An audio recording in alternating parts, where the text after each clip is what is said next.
Au nom du Père et du Fils et du Saint-Esprit, ainsi soit-il. Chers fidèles, nous célébrons donc cette grande fête de la très sainte Trinité. Cette fête de la Sainte Trinité marque le milieu entre deux parties de l'année liturgique. Il y a deux grandes parties. La première partie donc, commence avec l'Avent. Vous savez que l'année liturgique commence à l'Avent et finit justement avec le dimanche de la Pentecôte. Et durant toute cette partie, l'Église nous fait parcourir, durant 6 mois, tous les mystères de la vie de notre Seigneur Jésus-Christ, depuis sa nativité sur la terre jusqu'à son ascension dans le ciel. Et le dernier mystère, c'est du ciel, Jésus qui envoie le Saint-Esprit à ses apôtres et à son Église. Et la deuxième partie commence aujourd'hui, c'est tout le temps après la Pentecôte, dans lequel l'Église nous rappelle principalement que, justement, elle-même, l'Église fondée par Jésus-Christ, qui est seulement l'Église catholique, continue la mission de notre Seigneur Jésus-Christ, comme vous venez de l'entendre dans l'Évangile d'aujourd'hui, jusqu'à la fin du monde. Jusqu'à la fin du monde, l'Église va faire comme notre Seigneur Jésus-Christ, elle va enseigner la foi, elle va enseigner l'Évangile, elle va administrer les sacrements pour la rémission des péchés et pour la sanctification des âmes, elle va guider les âmes pour l'observation donc des commandements de Dieu. Et donc voilà qu'aujourd'hui, l'Église veut que nous honorions d'une manière particulière la très sainte Trinité, c'est-à-dire Dieu tel qu'il existe en lui-même, le seul vrai Dieu, qui est unique, mais en 3 personnes.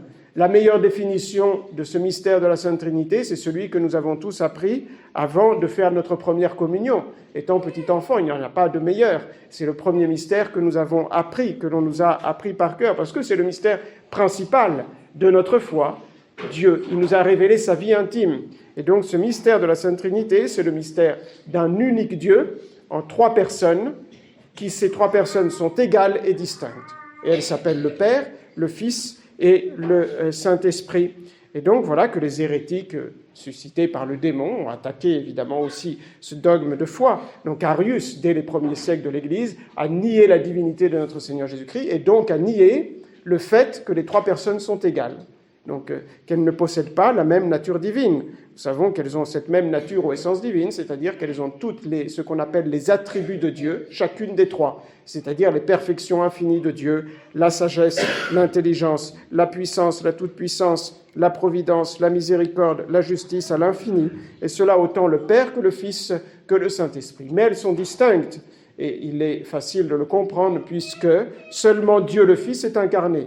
Non pas Dieu le Père et Dieu le Saint-Esprit, seulement Dieu le Fils a donc eu cette mission de venir nous sauver en se faisant homme sur la terre. Ce qui est étonnant, si vous avez quelques commentaires dans votre missel, c'est que cette fête est récente. Enfin, autant que c'est récente dans la vie de l'Église qui est longue puisqu'elle a 2000 ans. Elle a été instituée il y a 7 siècles et pourtant c'est le mystère principal de notre foi. La raison est la suivante, parce que l'Église a beaucoup hésité aussi devant les objections qui étaient faites par des théologiens et des saints, est-ce qu'il est nécessaire d'instituer une fête en l'honneur de la Sainte Trinité, puisque la fête de la Sainte Trinité, c'est tous les jours. C'est-à-dire que les chrétiens doivent honorer, doivent adorer, doivent imiter la très sainte Trinité tous les jours. Et en effet, dans la liturgie, on ne cesse d'invoquer, de prier et d'adorer la très sainte Trinité, ne serait-ce que par la doxologie bien connue, qui est une des premières prières que l'on apprend à nos enfants, gloire soit au Père et au Fils et au Saint-Esprit. Il vient d'y avoir les compléments du baptême, vos enfants ont été baptisés au nom du Père et du Fils et du Saint-Esprit, et tout au long donc de ces compléments du baptême, le prêtre soit chasse le démon, soit implore les grâces de Dieu, donc par le signe de la croix qui est aussi le signe de la Sainte Trinité, et donc en invoquant donc la très sainte Trinité. Donc la fête de la Sainte Trinité en fait est perpétuelle, c'est tous les jours. On peut dire que la fête de la Sainte Trinité, elle existait avant le monde, parce qu'avant le monde, il n'existait pas le monde, mais il existait la Sainte Trinité. Et donc de lui, plutôt d'elle, par elle, et en elle, dit saint Paul dans l'épître d'aujourd'hui, sont toutes choses. Et toutes choses doivent être ramenées à la Sainte Trinité. C'est-à-dire que le but de notre vie, c'est Dieu. C'est la Sainte Trinité. C'est de faire habiter Dieu dans notre âme, par la grâce sanctifiante. Quand Dieu habite dans notre âme, il y a vraiment la Sainte Trinité, le Père, le Fils et le Saint-Esprit, qui habitent dans notre âme. Et donc le but, c'est que le Saint-Esprit habite dans notre âme pour ensuite pouvoir rejoindre la Sainte Trinité et la contempler. Le bonheur du ciel consiste dans le fait de contempler, de voir la Sainte Trinité. C'est un bonheur qu'on ne peut pas comprendre parce que Dieu, on ne peut pas le comprendre. C'est un mystère et donc on ne peut pas comprendre la béatitude des saints et des anges qui voient Dieu, à laquelle Dieu nous appelle. Alors Dieu a tout fait en dehors de lui pour lui-même. Saint Paul le dit clairement. Il dit « Toutes les choses sur la terre, toutes les créatures ont été créées pour l'homme, toute la création a été faite pour nous, mais l'homme pour le Christ et le Christ pour Dieu. » Donc le but ultime de toute chose, c'est Dieu, c'est de rendre gloire à Dieu. Donc en fait, on peut dire véritablement que l'univers, la création, c'est le temple de Dieu.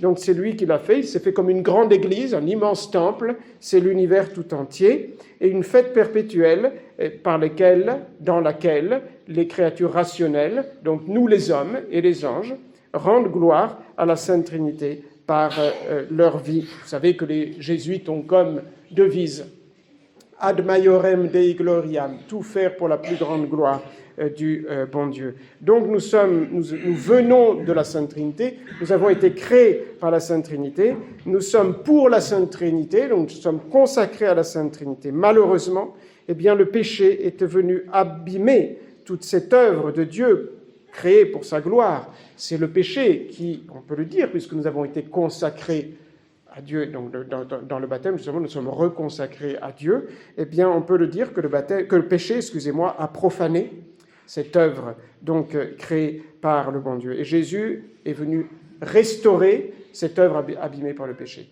Il a institué son Église pour restaurer les hommes et réparer donc les suites du péché et les élever à la dignité de la vie surnaturelle. Et donc voilà que c'est les sacrements qui nous permettent de rendre gloire à Dieu, de justement faire habiter la Sainte Trinité dans notre âme. Vous savez aussi qu'on bénit. On ne peut pas bénir toutes les créatures, mais en soi, si vous prenez le rituel, il y a énormément d'ailleurs de bénédictions de diverses choses. Donc tout ce qui peut être utilisé pour la gloire de Dieu et doit être utilisé pour la gloire de Dieu. Mais l'Église bénit principalement les choses que nous utilisons le plus. Justement, durant le temps pascal, les prêtres, quand ils le peuvent, autant qu'ils le peuvent, ils bénissent les maisons chaque année, parce que la chose qu'on utilise le plus pour rendre gloire à Dieu, c'est notre maison. Et aussi, on bénit aussi les voitures. On ne peut pas tout bénir, mais on bénit donc les choses les plus importantes que l'on doit utiliser pour la gloire du bon Dieu, pour honorer. Et les fêtes de toute l'année sont en fait des degrés pour honorer la Sainte Trinité. Quand nous honorons aujourd'hui Saint François Carraccio, dont on ne fait pas la mémoire parce que la fête d'aujourd'hui est trop importante, eh bien on honore un membre de Jésus-Christ, un membre du corps mystique de Jésus-Christ. Jésus-Christ est Dieu. Donc en honorant le Saint, on honore Jésus-Christ, on honore la Sainte Trinité. C'est l'œuvre de Dieu, un saint, n'est-ce pas? Et donc chaque fête rend gloire à la Sainte Trinité. Je voudrais ajouter cette chose qui n'est pas inutile à l'heure actuelle, parce que nous vivons tous dans un monde qui est sans Dieu. Et donc on entend les choses les plus absurdes, et on pourrait dire parfois les plus honteuses, mais nous on vit dedans. Donc parfois on ne s'en aperçoit plus. Et il y a beaucoup de gens qui disent « Moi, la religion, ça ne m'intéresse pas. Je n'ai rien contre, peut-être, disent-ils, mais moi, ça ne m'intéresse pas, ce n'est pas mon truc, comme on dit aujourd'hui. Excusez-moi pour l'expression. Donc moi, j'aime la musique, moi, j'aime le sport, moi, j'aime faire ci, j'aime faire ça, j'aime mon travail, très bien. Il n'y a rien de mal en cela. Mais réfléchissons un moment sur cette idée, n'est-ce pas, et donc ce fait d'exprimer aussi cela à l'extérieur. C'est exactement comme, mais c'est bien pire, comme si un enfant dit « Moi, mon père, ma mère, ça ne m'intéresse pas. Je n'ai rien contre eux, je ne veux pas les offenser, mais ce n'est pas mon truc, n'est-ce pas? Et donc moi, je n'ai pas envie de les aimer, je n'ai pas envie de les révérer, je n'ai pas envie de m'occuper d'eux, je n'ai pas envie de les aider. Ça ne m'intéresse pas, tout simplement. Mais c'est une monstruosité, n'est-ce pas? Nos parents, c'est ceux qui ont fait le plus pour nous sur terre, et ne pas vouloir rendre à nos parents, honorer nos parents, c'est le 4e commandement de Dieu. Celui qui dirait cela, c'est un monstre. Et s'il persévère dans cette idée, eh bien, ses parents peuvent arriver à lui dire « Écoute, puisque pour toi, nous ne sommes plus ton père et ta mère, eh bien, nous te déshéritons. » C'est tout ce qu'il y a de plus normal et de plus juste. Mais si on le fait envers Dieu, c'est bien plus grave, c'est gravissime, parce que tout ce que nous l'avons reçu de Dieu, en commençant par la vie, comme dit saint Paul, le mouvement, l'être, toute grâce, tout don surnaturel, nous l'avons reçu de Dieu. Et donc le fait même, seulement de dire « Dieu, ça ne m'intéresse pas, la religion, ça ne m'intéresse pas », c'est une offense gravissime faite envers Dieu, parce que nous devons tout à Dieu. Et donc nous devons lui rendre, c'est le culte que nous rendons à Dieu. Et cela est une obligation grave. Donc, mais quelqu'un pourrait objecter, oui, alors je comprends tout à fait, mais où on peut savoir où est la vérité, n'est-ce pas? Quelle est la vraie religion? Il y a les musulmans, il y a des bons musulmans, il y a des bons juifs, il y a des bons catholiques, il y a des bons protestants. Eh bien, nous savons que seulement notre religion est vraie. C'est absolument certain. Il y a des signes de crédibilité, très certains qui nous montrent que non seulement il est raisonnable de croire aux vérités que Dieu nous a révélées, mais que nous sommes obligés, parce que Dieu a donné toutes les preuves à l'âme de bonne volonté pour voir que notre religion est révélée. C'est-à-dire qu'il y a du doigt de Dieu dans notre religion. C'est-à-dire que tout ce qu'il y a dans notre religion qui vient de la Sainte Église catholique est saint, est juste, est bon, est pur, n'est-ce pas? Et quels sont ces signes de crédibilité, ces preuves? Nous les connaissons tous. Le Père Vincent a écrit ce livre « Dieu est-il facultatif ?» justement pour répondre non. C'est honteux de dire que Dieu est facultatif, qu'on peut choisir Dieu ou ne pas choisir Dieu. Et dedans, ce livre, c'est un livre d'apologétique dans lequel il y a tous ces signes de crédibilité. Les miracles innombrables, les prophéties. Pour commencer, les prophéties faites sur le Messie, qui a été prophétisé depuis Adam et Ève jusqu'à sa venue, par tous les prophètes qui ont prophétisé sa vie, ce qu'il allait dire, comment il allait mourir, dans le détail où il allait habiter, donc à quel moment il allait arriver, n'est-ce pas? Les miracles, les prophéties, donc la sainteté des chrétiens, les saints, n'est-ce pas? La constance des martyrs dans des souffrances atroces, et donc des signes qui... On ne peut pas, il y en a un nombre incalculable. Donc la personne de bonne volonté, si elle cherche, et ça a été le cas de beaucoup d'entre vous, chers fidèles, vous n'étiez peut-être pas catholique du tout, ou en tout cas vous ne pratiquiez pas votre religion, mais il y a un jour vous avez cherché et vous avez trouvé, parce que Jésus le dit dans l'Évangile, qui cherche trouve, et celui qui ne trouve pas, c'est de sa faute. Celui qui ne croit pas en Dieu, c'est de sa faute. Il est inexcusable, dit saint Paul. C'est-à-dire que celui qui ne croit pas en Dieu, qu'est-ce que ça veut dire qu'il est inexcusable? C'est-à-dire que s'il meurt en ne croyant pas en Dieu, il va en enfer pour toute l'éternité. C'est inexcusable. Et celui qui ne trouve pas la vraie religion, parfois il y a des excuses, parce qu'il y a parfois l'ignorance donc vincible, dans laquelle il n'y a pas eu de négligence grave, et s'il y a quelqu'un qui sera dans une fausse religion, malheureusement pour lui, ça va être très difficile de se sauver, mais peut-être que ce n'est pas de sa faute, parce qu'il est dans l'ignorance vincible. Mais donc Dieu nous a donné tous les moyens de connaître quelle est la vraie religion, et donc ce que nous devons faire. Ce n'est pas facultatif. Ce n'est pas facultatif de... Comme vous le savez, mais je vous répète des choses que vous savez, mais parce que nous vivons dans cette ambiance. Tu pratiques, c'est bien pour toi. Tu es content comme ça, c'est bien pour toi. Mais moi, ça ne m'intéresse pas. Non, nous devons le faire. Pourquoi? C'est tout simple, parce que Dieu nous l'a dit. Dieu nous a donné 10 commandements. Je ne suis pas, donc, facultativement, je peux dire, moi, ça me plaît pas. Je suis obligé. Je n'ai pas le choix, parce que Dieu, c'est mon créateur, c'est mon maître, et je suis obligé. Dieu me dit de pratiquer la religion catholique, ce n'est pas facultatif. Dieu nous a donné la liberté, comme vous le savez. Nous pouvons refuser et dire donc non, je ne veux pas croire en Dieu. Non, je ne veux pas être catholique. Non, je ne veux pas pratiquer la religion catholique. Mais alors, nous nous mettons contre Dieu, et nous nous mettons contre Dieu. Et quand on se met contre Dieu et qu'on persévère dans cet état d'esprit, on va en enfer. C'est Jésus qui nous l'a dit. Donc il n'y a pas le choix. Et quand nous pratiquons notre religion, nous sommes heureux. Voilà. Tout le monde a des difficultés pour pratiquer la religion, tout le monde a des moments difficiles, tout le monde a des tentations, mais il ne faut pas se laisser prendre par cette mentalité dans laquelle nous sommes plongés. Dès que nous sortons dans le monde, tout le monde pense comme ça. Tout le monde, évidemment, vous comprenez ce que je veux dire. C'est-à-dire la très grande majorité. Et donc, ce n'est pas parce que la majorité des personnes font comme cela qu'on peut faire comme cela. Le bon Dieu dit dans la Sainte Écriture, le nombre des imbéciles, numerus stultorum, c'est Dieu qui le dit, est infini. C'est-à-dire que le nombre de ceux qui vont vers la voie de la perdition est beaucoup plus grand que le nombre des gens qui cherchent Dieu et qui le trouvent. Parce que quand on le cherche, on le trouve. Et quand on prie Dieu, il nous aide justement à mettre en pratique notre sainte religion et notre sainte religion. Il n'y a que comme cela que nous serons heureux sur terre et dans l'éternité, évidemment.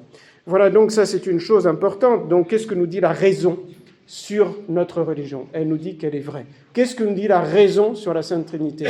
La raison ne nous dit rien, parce que c'est Dieu qui nous a révélé la Sainte Trinité. Donc je ne peux pas connaître la Sainte Trinité si Dieu n'avait pas parlé. Mais il a parlé, et donc je crois, nous croyons dans la Sainte Trinité. Par contre, la raison, comme vous le savez, dit que Dieu existe. Et ce qui n'y croit pas est inexcusable, parce que c'est très facile de comprendre que Dieu existe. Il suffit de regarder l'univers entier, il ne s'est pas fait tout seul, n'est-ce pas? Et donc celui qui ne croit pas en Dieu, il est inexcusable. Celui, par contre, la Sainte Trinité, je ne peux pas la connaître, vous ne pouvez pas la connaître si Dieu ne nous l'avait pas révélée. C'est par bonté que Dieu nous a révélé sa vie intime et donc qu'il est donc Trinité. Qu'est-ce que nous dit la raison sur la Sainte Trinité? Qu'il n'y a pas de contradiction dans le mystère de la Sainte Trinité. C'est un mystère, donc on ne peut pas le comprendre parfaitement. On peut le scruter avec humilité pour essayer de mieux le comprendre, mais on ne peut pas le comprendre parfaitement. Pour essayer de le comprendre, je vous donnerai deux images. La première, c'est celle de notre âme et de notre corps, de l'homme. La nature humaine est faite d'un corps et d'une âme. Le corps est purement matériel, l'âme est purement spirituelle. Comment est-ce possible que le corps et l'âme soient unis? C'est un mystère que Dieu a fait, que c'est une union indissoluble, extrêmement forte. Nous le voyons dans notre vie quotidienne. Le corps réagit sur l'âme réagit sur le corps. Et ça, c'est un mystère, comment Dieu a fait pour unir quelque chose de matériel avec quelque chose d'immatériel. Eh bien, ça nous fait comprendre aussi qu'en Dieu, il y a trois personnes qui sont unies dans une même nature. Nous ne comprenons pas, mais ce n'est pas une contradiction. Il y a une seule nature divine, essence divine, mais il y a trois personnes en Dieu. Et la deuxième chose que la raison nous dit sur la Sainte Trinité, évidemment, elle nous dit qu'il faut y croire parce que Dieu a parlé, il a donné toutes les preuves qu'il a parlé, je viens de vous le dire, mais c'est que nous avons des vestiges dans la création de la Sainte Trinité. Le vestige le plus proche, c'est notre âme humaine, parce que nous avons été créés à l'image de Dieu. Qu'est-ce que c'est qu'un vestige? Si vous allez dans le désert ou sur la plage, vous voyez des traces de pas, et en regardant la trace de pas, vous pouvez regarder, vous dites, tiens, ça c'est des pieds d'enfant. Ce n'est pas un adulte, ce n'est pas un homme, c'est un enfant. Ça, c'est des pieds d'homme, ça, c'est des pieds de femme. Et donc, de là, vous pouvez même peut-être mesurer combien mesure la personne, parce qu'on fait des calculs, on arrive à comprendre comment un peu était la personne. Mais enfin, on ne sait pas grand-chose, n'est-ce pas? Eh bien, Dieu a laissé des vestiges de la Sainte Trinité dans sa création, et principalement l'âme humaine. Il y a des images, le triangle équilatéral, il y a des vestiges très éloignés. On retrouve le nombre 3, continuellement dans la création. Le temps est divisé en 3, le passé, le présent, l'avenir, les 3 dimensions dans l'espace, et ainsi de suite. Il y a 3 règnes de la création, les minéraux, les végétaux, les animaux. Nous sommes des animaux, mais raisonnables. Mais l'âme, c'est le vestige le plus proche de Dieu, parce que dans notre âme, il y a l'intelligence qui fait naître, qui conçoit des concepts, qui donc fait naître des concepts, et quand je connais ce concept qui est la vérité, je l'aime. Et ainsi en Dieu, il est intelligent et il produit un concept qu'on dit en latin, on appelle le verbe. D'ailleurs, on dit aussi en français le verbe, ça veut dire parole. Le verbum, le verbe, en grec, le logos. Et donc Dieu, il produit aussi un concept. Mais comme il est parfait, le concept que Dieu produit, il est aussi parfait que lui. C'est Dieu le Fils. Donc voilà que Dieu le Fils procède de Dieu le Père par voie d'intelligence. Et Dieu le Saint-Esprit, c'est le fruit de l'amour du Père et du Fils. C'est l'amour substantiel entre le Père et le Fils. Donc le Saint-Esprit procède non seulement du Père, mais aussi du Fils. C'est même dans l'Évangile. D'ailleurs, les orthodoxes le refusent, mais c'est aussi marqué dans l'Évangile. Donc le Saint-Esprit, lui, c'est l'amour substantiel du Père et du Fils. Voilà ce que nous enseigne la foi sur la Sainte Trinité. Excusez-moi, là je parlais de la raison. Et la foi nous enseigne une dernière chose. Elle nous enseigne que Dieu est unique dans sa nature. Quand on vous raconte que nous avons la même religion avec les juifs et les musulmans, c'est faux, comme vous le savez, parce que si vous dites à un musulman que Dieu est Trinité, qu'il est Père, Fils et Saint-Esprit, prenez garde à ce qui va vous arriver, mais il faut le dire, n'est-ce pas? Il faut confesser la foi. Pour eux, c'est un horrible blasphème. Donc ils rejettent Dieu, ils rejettent notre Dieu. Jésus le dit dans l'Évangile, celui qui ne croit pas en moi, il ne rejette aussi le Père. Donc quand on rejette Jésus comme Dieu, eh bien on rejette aussi Dieu le Père. Et donc nous n'avons pas le même Dieu, parce que pour eux, Dieu n'est pas trine. C'est un blasphème de dire ça. Ils sont contre notre Seigneur Jésus-Christ. Ils sont contre la révélation, malheureusement. Et les Juifs, il en est de même. Et donc, nous savons que Dieu est unique et trine dans ses personnes. Et nous savons une dernière chose, je viens de vous le dire, c'est l'ordre de procession.